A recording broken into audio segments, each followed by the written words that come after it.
Hello students, आजको क्लासमा हामी के पढ्छौं भने कार्बोक्सिलिक एसिडको अर्को इन्ट्रेस्टिङ टपिक, अर्को इन्ट्रेस्टिङ डेरिभेटिभ जसलाई हामीले के भन्छौं भने इस्टर भन्छौं। ओके, जसको केमिकल फर्मुला के रहेको छ भने RC double bond OR। Okay, यो राम्रोसँग बुझ्न कोसिस गरौँ। यदि लास्टको भिडियोजहरुमा तपाईहरुले के बुझ्नु भएको छैन भने मलाई कमेन्ट गर्न चाहिँ नबिर्सिनुस् है। Okay, without wasting time, let's start our main topic, that is Easter. Okay, Easter मा आज हामी यसरी हेरौँ त इस्टरलाई। इस्टरको chemical formula first of all बुझ्न कोसिस गरौँ। के हो यसको chemical formula? RC double bond OOR। हेर्नुस् है, चेन्जेस के छ भने यो साइडमा हाम्रो के हुन्छ भने OR ग्रुप जोडिन आउँछ, त्यसलाई हामीले के भन्छौं भने इस्टर भन्छौं। ख्याल गर्नुस् है, इस्टर है। लास्टमा हामीले के पढ्यौं? एसिड क्लोराइड पढ्यौं, एनहाइड्राइड पढ्यौं। अब हामी के पढ्दैछौं? इस्टर पढ्दैछौं। हेर्नुस् है, इस्टरमा हाम्रो के हुन्छ भने OH ग्रुपको रिप्लेसमेन्ट भएर OR ग्रुप जब जोडिन आउँछ नि, यसैलाई हामी के भन्छौं भने इस्टर भन्छौं। र इस्टर पनि एउटा के हो भने हाम्रो एउटा डेरिभेटिभ हो कार्बोक्सिलिक एसिडको। ओके, कार्बोक्सिलिक एसिडको हाम्रो डेरिभेटिभ हो। जस्तो यसको नोमेनक्लेचर हामीले हेर्यौं भने हेर्नुस् है, यसको नोमेनक्लेचर अब हामीले हेर्यौं भने कस्तो हुन्छ भने OATE हामीले लास्टमा राख्छौं यसलाई। ख्याल गर्नुस् है, OATE लास्टमा हाम्रो के छ? OATE, सबैमा OATE नै छ यसमा है। हेर्नुस् त, C double bond OCH3, OCH3 छ भनेपछि एउटा कार्बन छ, एउटा कार्बन छ। ख्याल गर्नुस्, यो कार्बनलाई पनि हामीले के गर्नुपर्छ भने काउन्ट नै गर्नुपर्छ है।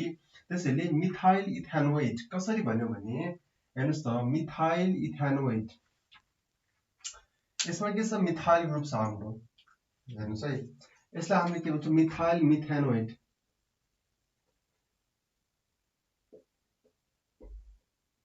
मिथाइल मिथानोएट भन्छ है हामीले यसलाई। ओके, त्यसपछि हेर्नुस् त, यसमा यो ग्रुप जुन छ यसलाई के भन्छौं हामीले? मिथाइल भन्छौं। र यसलाई हामी के भन्छौं? इथाइल भन्छौं है। त्यसैले हामीले यसलाई के भन्छौं भने यसको नोमेनक्लेचर गर्दाखेरि हामीले कसरी गर्छौं भने यसको नोमेनक्लेचर गर्दाखेरि मिथाइल इथानोएट, मिथाइल इथानोएट भनेपछि यो कार्बनबाट हामीले काउन्ट गर्नुपर्छ। यसलाई हामीले के राख्नुपर्छ? एक्स्ट्रा कुनै एउटा सब्स्टिट्युएन्टको रूपमा राखिदिनुपर्छ। सब्स्टिट्युएन्ट एक्ज्याक्टली त होइन, तर तैपनि हामीले के गर्छौं भने मिथाइल यो ग्रुपलाई हामीले के गर्छौं भने फर्स्टमा लेख्छौं, अनि त्यसपछि हामीले के गर्छौं भने अर्को ग्रुपलाई सुरु गर्छौं। बुझ्नुस् है राम्रोसँग एकचोटी। अनि त्यसपछि हेर्नुस् त, यसमा हामीले के युज गर्यौं भने यसमा हाम्रो हेर्नुस् त CH3CH2, यसमा हाम्रो के छ भने इथाइल प्रोपेनोएट भनेको यो साइडमा हामीले कुन ग्रुप युज गर्यौं? इथाइल ग्रुप युज गर्यौं। अनि त्यसपछि हाम्रो 1 2 3 जतिवटा कार्बन छ त्यति नै बेसिसमा हामीले के गर्यौं भने यसमा नम्बरिङको कन्डिसन्सहरु हामीले यसमा युज गर्यौं। ठीक छ, बुझ्नु भएको छ है यहाँसम्म? ल, यही कुरा हामीले यसमा युज गर्छौं। Ethyl 3 methyl butanoate, ethyl benzoate, ethyl benzoate. हेर्नुस् त कस्तो छ भनेपछि C double bond O CH2CH3 भनेपछि इथाइल ग्रुप, यो ग्रुपलाई हामीले के गर्छौं भने इथाइल बेन्जोएट, इथाइल बेन्जोएट हामीले यसरी राख्छौं। ठीक छ, ओके, यहाँसम्म बुझ्नु भएको छ? यो हाम्रो के हो? एउटा बेसिक नोमेनक्लेचर हो। मैले बुझाउन कोसिस गरे तपाईलाई हैन। यसमा हामीले के राख्छौं भने OATE लास्टमा राख्छौं, OATE। ठीक छ, OH राख्छौं हामीले। एन्ड यो एउटा कार्बोक्सिलिक एसिडको इम्पोर्टेन्ट डेरिभेटिभ पनि हो है। त्यसपछि अब हामी जान्छौं प्रिपरेसनमा। यसको प्रिपरेसन हामीले ल्याबमा यसलाई कसरी प्रिपेयर गर्ने भन्ने कुरामा हामी आज अब यसमा डिस्कसन गर्छौं। यसमा हेर्नुस् त, फर्स्टमा हाम्रो के छ भने हाम्रो basic first of all start हुने भनेको कसबाट हो? हाम्रो भनेको कार्बोक्सिलिक एसिडबाटै फर्स्टमा हाम्रो स्टार्ट हुन्छ यसमा चाहिँ है। त्यसैले हाम्रो नर्मल एउटा कुनै कार्बोक्सिलिक एसिड छ भने यसबाट हाम्रो के निस्किन्छ भने वाटर रिमुभल हुन्छ। र वाटर रिमुभ भइसकेपछि यो जुन ग्रुप छ यो यसमा जोडिन आउँछ। यसमा हेर्नुस् त, यो जुन OR ग्रुप छ यो OR ग्रुप यसमा जोडिन आयो र हाम्रो के निस्कियो भने फर्दरली वाटर निस्कियो।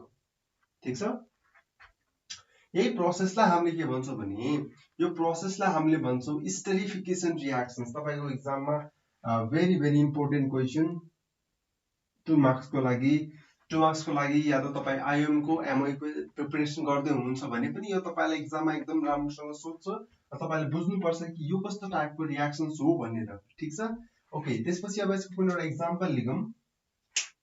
हेर्नुस् त, कुनै एउटा एक्जाम्पल लिएको छ यसमा हाम्रो CH3C डबल बोन्ड OH र HOCH2CH3 हाम्रो लिएको छ। एन्ड यसैलाई हामीले के गर्यौं भने H2SO4 मा राखेर गर्यौं भने हाम्रो के बन्छ भने हाम्रो इस्टरको फर्मेसन भइरहेछ। इस्टर भन्ने प्रोसेसलाई हामीले के भन्छौँ भने इस्टरिफिकेसन रियाक्सन्स हामीले भन्छौँ यसलाई।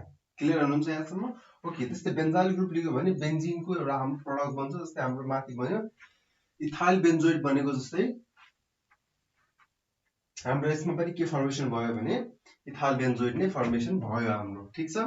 अनि त्यसपछि अर्को हाम्रो के छ भने एसिड क्लोराइडबाट पनि हामीले यसलाई के गर्न सक्छौँ भने प्रिपेयर गर्न सक्छौँ। त्यसैले हेर्नुहोस् त एसिड क्लोराइडलाई हामीले राख्यौँ र यसबाट हामीले HCl निकाल्दियो भने यसमा के बन्यो भने इस्टरको फर्मेसन बन्यो।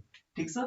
जस्तै कुनै एउटा सब्स्टिट्युएन्ट्स भएको ग्रुपलाई हामीले राख्यौँ, यो दुईटाबाट हामीले HCl निकाल्दियो भने के फर्मेसन भयो भने यसमा CH3 CH2 CH3 CH2 या O ग्रुप जोडिन आयो भनेपछि हाम्रो के फर्मेसन भयो भने इथाइल प्रोपेनोइडको फर्मेसन भयो हाम्रो चाहिँ यसमा। ओके, बुझ्नु भएको छ यसमा? त्यसपछि नम्बर 3 मा जाम त यसमा। नम्बर 3 मा के छ भने फ्रम एनहाइड्राइड। हामीले लास्ट क्लासमा के डिस्कसन गर्यौं भने एनहाइड्राइडको केमिस्ट्री हामीले डिस्कसन गर्यौं। के हो एनहाइड्राइड? एनहाइड्राइडको नोमेनक्लेचरहरु के छ त? जनरल मेथड अफ प्रिपरेसन्सहरु के छ यसको, हैन? त्यसपछि हाम्रो यसमा के प्रपर्टिजहरु के छ भन्ने कुरालाई हामीले लास्ट क्लासमा एकदमै राम्रोसँग डिस्कसन गरिसकेका छौं। त्यो भिडियो यदि हेर्नु भएको छैन भने प्लिज हेर्नु होला है। म आई बटनमा पनि राख्दिन्ला, त्यसलाई म डिस्क्रिप्सनमा पनि राख्दिन्ला, म एन्ड स्क्रिनमा पनि राख्दिन्ला। सकेसम्म प्लेलिस्टबाट चाहिँ तपाईहरु पढ्न कोसिस चाहिँ गर्नु होला है। ओके, अब हेर्नुस् त एनहाइड्राइडबाट हाम्रो के निस्किरहेछ भने यसमा यो ग्रुपले के गर्छ भने इस्टर बनाउँछ।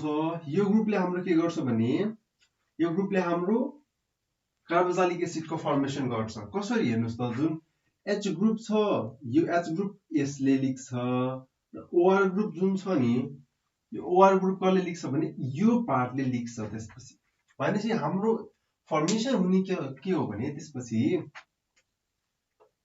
यसलाई यसरी गर्नुस् त यो OH ग्रुप HO ग्रुपलाई यसलाई दियौं र R ग्रुपलाई यसमा जोड्दियो भने हाम्रो के हुन्छ भने R सम्म अक्सिजनसँग हाम्रो जोडिन आउँछ र यसैलाई हामीले के भन्छौं भने इस्टर भन्छौं। ठीक छ यहाँसम्म?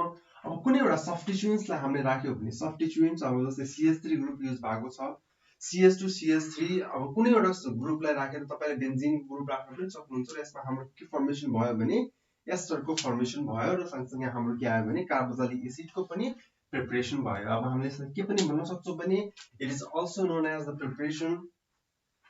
Preparation of carboxylic acid.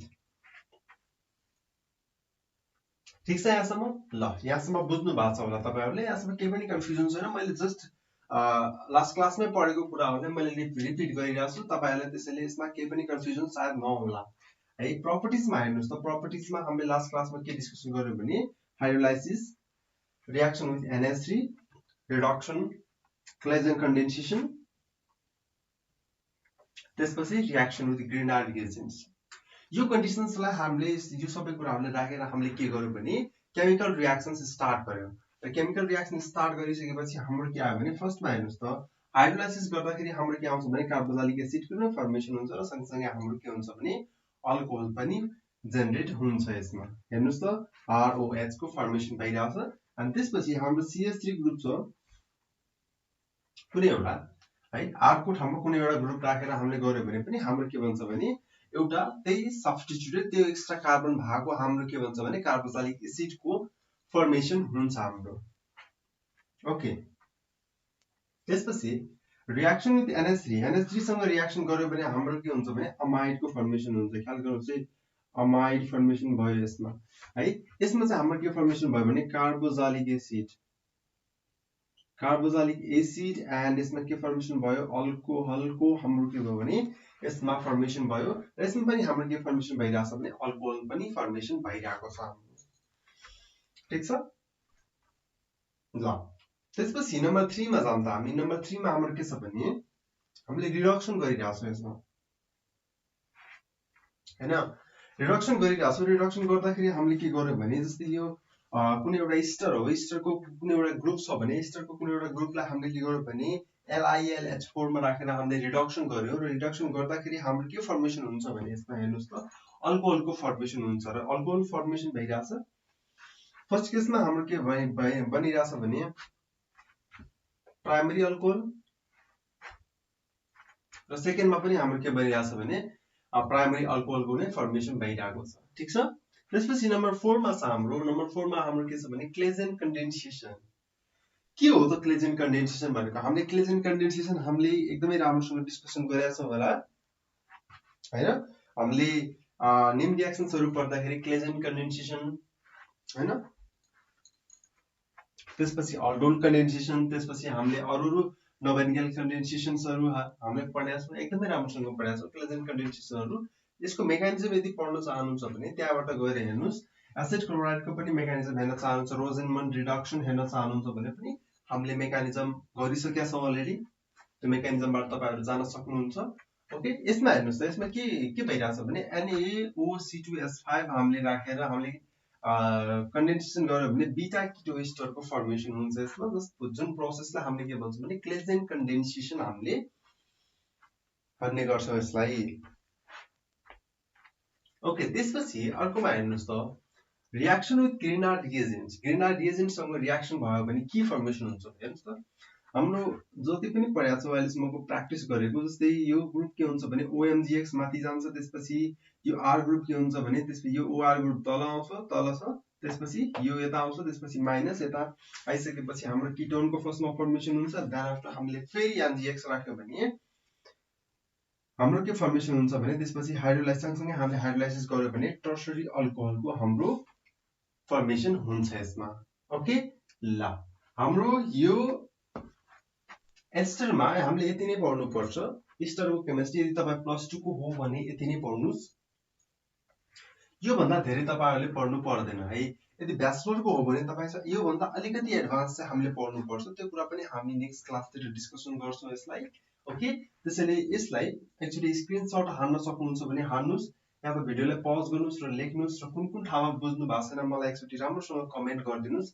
है कमेन्ट बक्समा लेख्नुस् सर मैले बुझ्या छैन भनेर कमेन्ट लेख्नुस् अनि यदि बुझ्नु भएको छ हैन यदि भिडियो हेर्दै हुनुहुन्छ भिडियो राम्रो लाग्छ भने भिडियोलाई सब्स्क्राइब गर्न पनि नबिर्सिनुस् भिडियोलाई लाइक गरिदिनुस् तपाईलाई मन पर्दैन भने डिसलाइक पनि गरिदिदा हुन्छ किनकि मलाई थाहा हुन्छ कि तपाईहरुले कतिको भिडियो इफेक्टिभ भइराछ हैन त्यसैले भिडियोलाई शेयर पनि गरिदिनुस् सब्स्क्राइब पनि गरिदिनुस् यदि मसँग पर्सनली कन्ट्याक्टमा आउन चाहनुहुन्छ भने मैले फोन नम्बर प्रोवाइड गरिदिएको छु त्यो फोन नम्बर फोन गरेर मलाई क्वेशन आन्सर गर्न सक्नुहुन्छ तपाईहरुले ओके ल म आजलाई यति नै गर्छु नेक्स्ट क्लासमा म एमाइड डेरिभेटिभ कार्बोक्सिलिक एसिडको अर्को डेरिभेटिभ जसलाई हामीले के भन्छौं भने अमाइड भन्छौं त्यो डेरिभेटिभ लिएर म आउने छु आजको लागि यति नै thank you very much and stay safe.